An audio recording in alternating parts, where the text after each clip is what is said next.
Okay, in this second example, we can see that we've got our pure breeding parents, and in this time the pure breeding parents have coloured and shrunken seeds, and the other one is white and non-shrunken.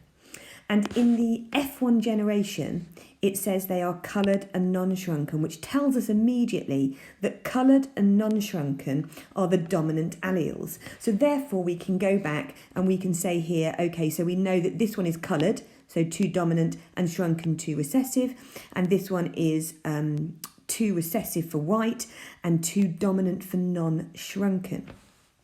Now, at the moment, we're just assuming that they're non-linked still because that's what the question asks. So we know that in the F1 generation, they're all coloured and non-shrunken, but they're all heterozygous for both genes.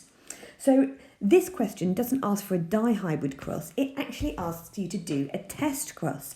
And we know that a test cross is always crossing with a known homozygous recessive. So we're going to be crossing our F1 with this one, which is our known homozygous recessive for both genes.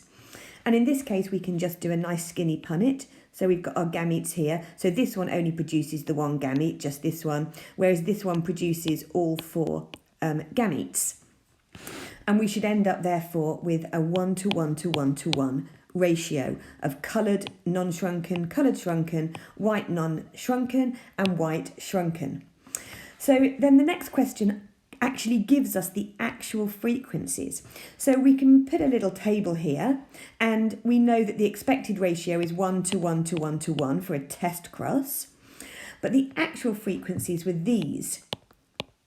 So what we can do again is we can take the total of all the offspring and we can divide that by the number of different boxes in our Punnett square, which in this time was 4.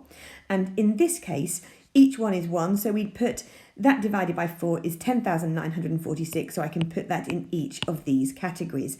And you can see very, very clearly here that we've got a lot more of these compared to these. So this tells us that in this case, this one and this one are actually the recombinants. And we know that because if we look back at the original parents here, the original parents would have had coloured linked with shrunken, and that they would have been homozygous for that. And the other parent would have had white linked with non-shrunken. So the F1 would have actually looked like this. That would have been the genotype if we use the linked gene notation.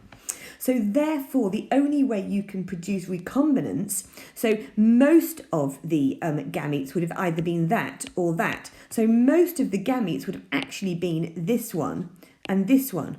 And the only way this one and this one could have been produced is through crossing over, like this.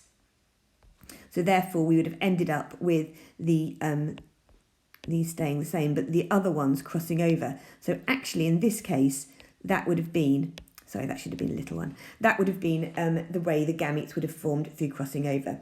So in conclusion, we can say in this case, the alleles are linked, coloured is linked to shrunken, and white is linked to non-shrunken.